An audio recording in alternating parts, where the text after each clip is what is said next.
પાકિસ્તાની ભારતના બીએસએફ જવાન પૂર્ણમ કુમાર શો નિમુક્ત કર્યા છે. કોન્સ્ટેબલ પૂર્ણમ બુધવારે સવારે 10:30 વાગ્યે અટારી વાઘા બોર્ડરથી ભારત પરત ફર્યા.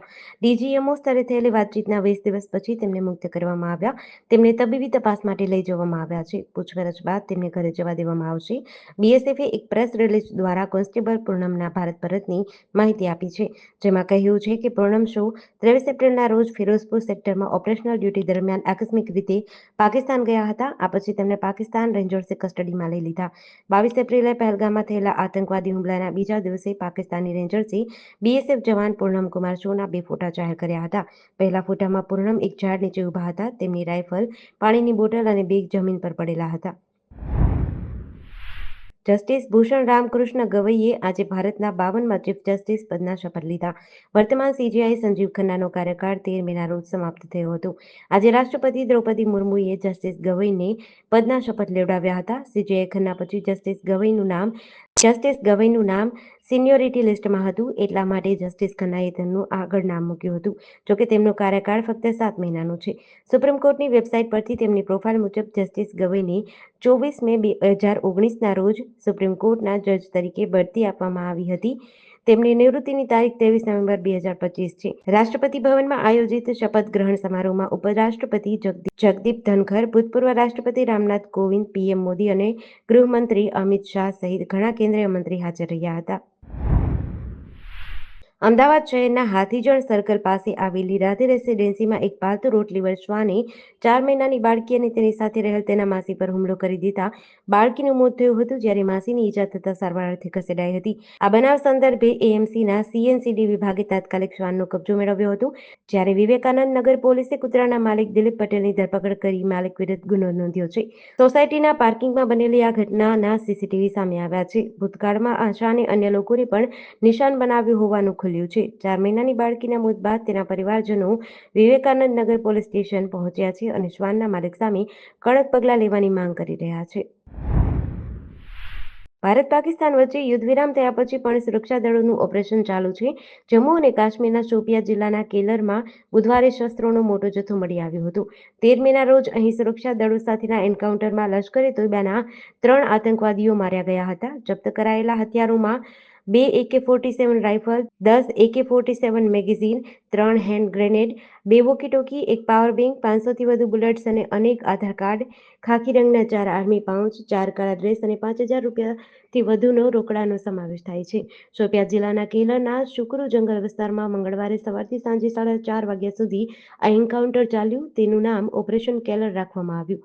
માર્યા ગયેલા આતંકવાદીઓમાં લશ્કરે તૈયબાનો ટોચનો કમાન્ડર શાહિદ અહેમદ કુટ્ટી પણ સામેલ હતો. હજ યાત્રાળુઓનો બીજો જથ્થો શ્રીનગર એરપોર્ટથી સાઉદી અરેબિયાના મક્કા જવા રવાના થયો છે. સુરતના મોટા વરાછામાં એક વેપારી યુવાને પૂર્વ પત્ની અને તેના પ્રેમીના ટોર્ચરથી આપઘાત કરવાનો કિસ્સો સામે આવ્યો છે. આપઘાત બાદ મળેલી સુસાઇડ નોટ અને મૃતકે બનાવેલા અંતિમ વિડીયોના આધારે પોલીસે પૂર્વ પત્ની શીતલ, તેના પ્રેમી અને તેના 10 સ્ત્રી-પુરુષ મિત્રો વિરુદ્ધ આપઘાતની દુષ્પ્રેરણાનો ગુનો નોંધ્યો હતો. એ પૈકી શીતલ અને મોહસીનની પોલીસે ધરપકડ કરી છે, જ્યારે અન્ય 10 આરોપીની શોધખોળ હાથ ધરી છે. જયદીપે આપઘાત પહેલા બનાવેલો અડધા કલાકનો વિડીયો હૃદયદ્રાવક છે. શીતલ સામે પ્રેમ કરવાથી લઈને તેને મરવા મજબૂર કર્યો ત્યાં સુધીનું તેને રડતા રડતા વર્ણન કર્યું છે. આ સાથે જ પીએમ મોદીને છોકરાઓ માટે પણ કાયદો બનાવવાની અપીલ કરી છે. મહેસાણાના લાંઘણજમાં એક વેપારી પર થયેલા જીવલેણ હુમલાના કેસમાં મહેસાણા સેશન્સ કોર્ટે 5 આરોપીને આગતરા જામીન અરજી ફગાવી દીધી છે. શંકરભાઈ કેશવલાલ પ્રજાપતિ નામના વેપારી 15 ફેબ્રુઆરી 2025ના રોજ સવારે પોતાની દુકાને ગયા હતા.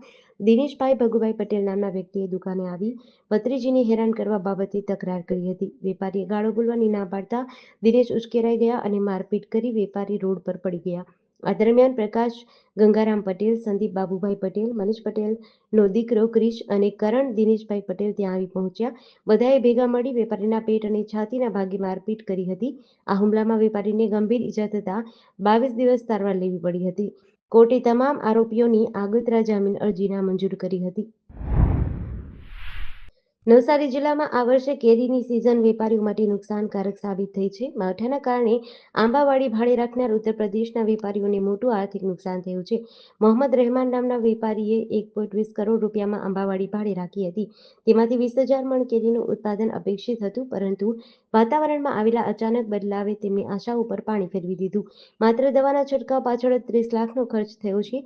આંબાના ઝાડ પર ફળ બેસવાની પ્રક્રિયા નિષ્ફળ ગઈ. જે કેરી આવી તે પણ દ્રાક્ષના કદ જેટલી નાની હતી અને ખરી પડી. માવઠા બાદ માત્ર 6-7 હજાર મણ કેરી જ બચી, જેથી વેપારીને 50% જેટલું નુકસાન થયું છે. પરિસ્થિતિની ગંભીરતા એટલી છે કે વેપારીએ બેંક લોન લીધી છે, પત્નીના ઘરેણાં અને ઘર ગીરવે મૂક્યા છે. ચોટીલામાં પારિવારિક ઝઘડાએ ઉગ્ર સ્વરૂપ ધારણ કર્યું છે. અમદાવાદથી ચોટીલા મફતિયાપરા ગરબી ચોકમાં રહેવા આવેલા કિરીટભાઈ ભીમજીભાઈ મારુ અને તેમની પત્ની કંચનબેન પર તેમના ભાઈ ધર્મેશે છરીથી હુમલો કર્યો.